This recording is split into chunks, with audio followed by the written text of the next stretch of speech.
변수란 무엇일까요? 변하는 수인가요? 우리는 수학에서 이렇게 배웠는데요.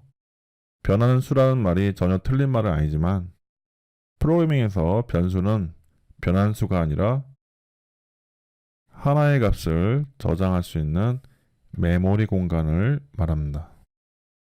여기서 말하는 메모리 공간은 램을 의미하고요. 램은 보통 이렇게 생겼습니다. 자세히 보면 램은 여러 개의 칩으로 나누어져 있지만 논리적으로는 이 그림처럼 하나의 연속된 저장 공간인 것처럼 다룹니다. 그리고 전체 메모리의 저장 공간을 1바이트 단위로 나누고 각각의 저장 공간에 0부터 1, 2, 3, 4와 같이 연속적인 번호를 붙였는데요. 이것을 메모리 주소라고 합니다. 원래는 메모리의 값을 저장하거나 읽을 때 메모리 주소를 이용해야 하는데요. 메모리 주소는 숫자라서 사람이 기억하기 힘들고 불편합니다. 그래서 특정 메모리 영역에 이름을 붙이고 주소 대신에 이름을 이용해서 메모리의 값을 저장하고 읽을 수 있게 한 것이 바로 변수입니다. 예를 들어서 사람의 나이를 저장할 공간에 age라는 사람이 이해하기 쉬운 이름을 붙이는 게 값을 읽고 쓰는데 더 편리하겠죠. 그리고 변수는 단 하나의 값만 저장할 수 있기 때문에 변수에 새로운 값을 저장하면 기존에 저장되어 있던 값은 지워지고 새로 저장한 값만 남게 됩니다. 메모리의 값을 저장하려면 먼저 변수를 선언해야 하는데요. 변수를 선언한다는 것은요, 어떤 값을 저장할 공간을 마련하는 것입니다. 변수를 선언하는 방법은 아주 간단합니다. 이와 같이 변수의 타입과 변수의 이름을 써주기만 하면 됩니다. 그리고 변수를 선언하는 것도 하나의 자바 문장이기 때문에 자바의 모든 문장 끝에 붙는 세미콜론도 잊지 말고 붙여주셔야 합니다. 예를 들어서 나이를 저장하기 위해서 age라는 이름의 변수를 선언하려고 한다면 먼저 변수의 이름인 age를 써주고 변수의 이름 앞에 변수의 타입을 적어줘야 하는데요. 변수의 타입은 변수에 어떤 값을 저장할 것인가에 따라 달라집니다. 만일 정수를 저장할 거라면 변수의 타입을 int로 해야 합니다. 정수가 영어로 인티저니까요. 앞에 세 글자를 따서 만든 것이 int 타입입니다. 변수의 타입에 대해서는 곧 자세히 다룰 거니까요. 지금은 그냥 정수를 저장하기 위한 변수 타입을 int로 해야 한다는 정도만 알아두시기 바랍니다. 자바에서 모든 문장은 세미콜론으로 끝나야 하니까요. 이처럼 끝에 세미콜론을 붙이기만 하면 변수의 선언문이 완성됩니다. 이 문장은 인티저 타입, 즉 정수 타입의 변수 age를 선언하는 것이고요.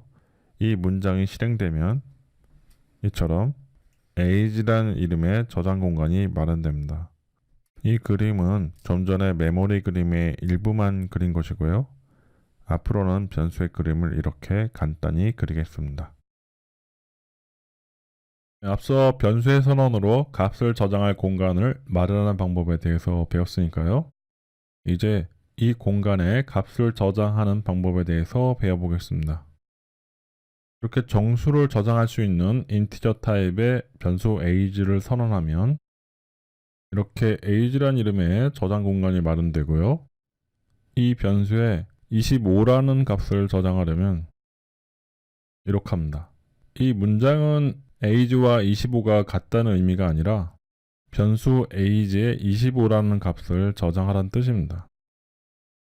이 기호가 수학에서는 등호라 좀 헷갈리시겠지만 자바에서는 이 기호를 대입연산자라고 합니다. 그리고 오른쪽의 값을 왼쪽에 저장해라 이런 뜻입니다. 그래서 이 문장이 수행되고 나면 변수 age에는 이렇게 25라는 값이 저장됩니다. 그리고 이 두 문장은 이렇게 간단히 한 문장으로 할 수 있습니다. 선언된 변수에 처음으로 값을 저장하는 것을 변수의 초기화라고 하고요. 모든 변수는 사용하기 전에 적절한 값으로 초기화하는 것이 좋습니다. 그래서 대부분 이처럼 변수의 선언과 동시에 초기화를 하는 것이 일반적입니다. 변수 x와 y처럼 변수의 타입이 같은 경우에는 이렇게 콤마를 이용해서 한 줄에 여러 변수를 선언할 수 있습니다. 이 두 줄을 한 줄로 바꾼 거죠. 메모리는 여러 프로그램이 함께 공유하는 자원이기 때문에 사용하기 전에 새로운 값을 저장함으로써 기존에 저장되어 있는 이 알 수 없는 값을 지우는 것이 바로 초기화입니다. 변수의 종류에는 클래스 변수, 인스턴스 변수, 그리고 지역 변수 이렇게 세 가지가 있는데요. 다른 변수들과 달리 지역 변수는 0으로 자동 초기화되지 않기 때문에 값을 읽기 전에 반드시 초기화해줘야 합니다.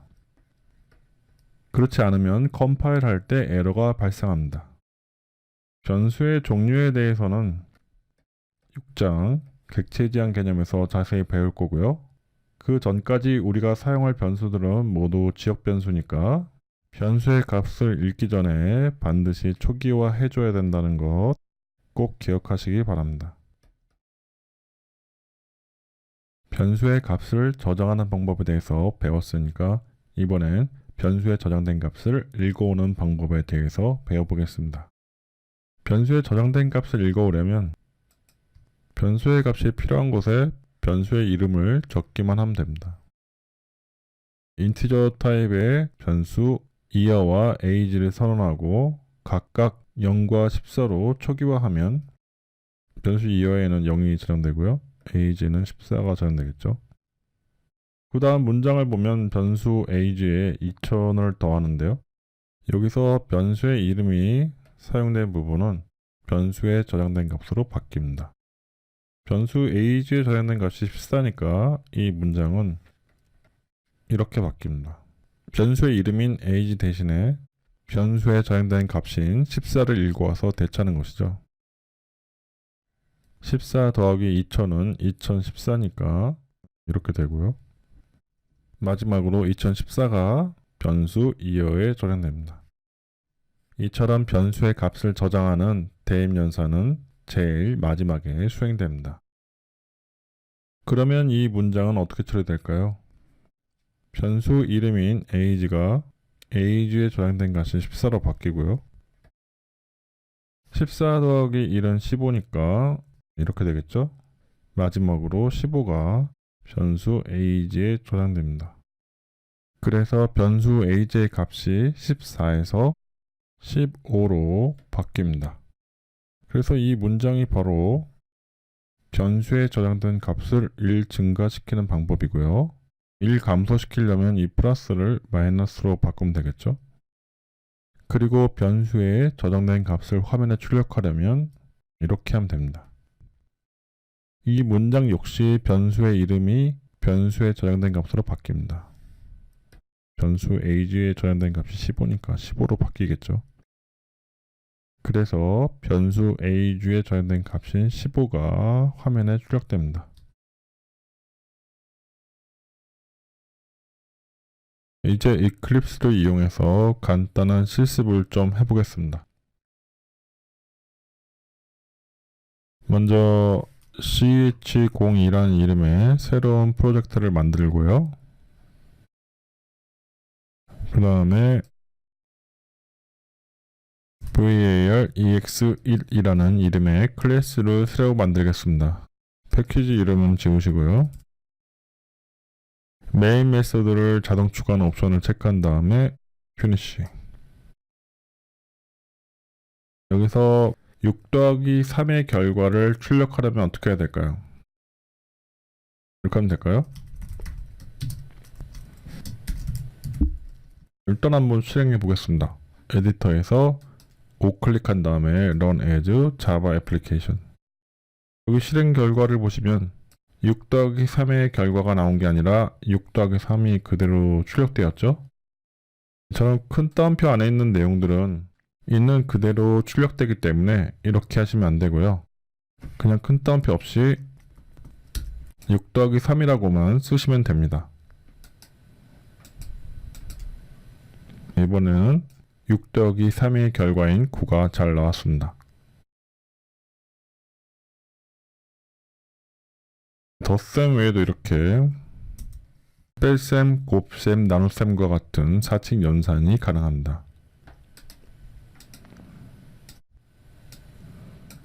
만일 6과 3이 아니라 4하고 2의 사칙 연산 결과를 알고 싶다면 이 4개 문장들을 다 바꿔야 되겠죠? 이렇게요. 근데 값이 바뀔 때마다 매번 이렇게 값을 바꾸는 건 좀 불편하겠죠. 그래서 이렇게 값을 직접 적어주기보다 변수 x와 y를 선언하고 이 변수를 이용해서 문장들을 다시 작성하면 그저 이 두 변수의 값만 바꿔도 쉽게 다른 결과를 얻을 수 있습니다. 실행해보면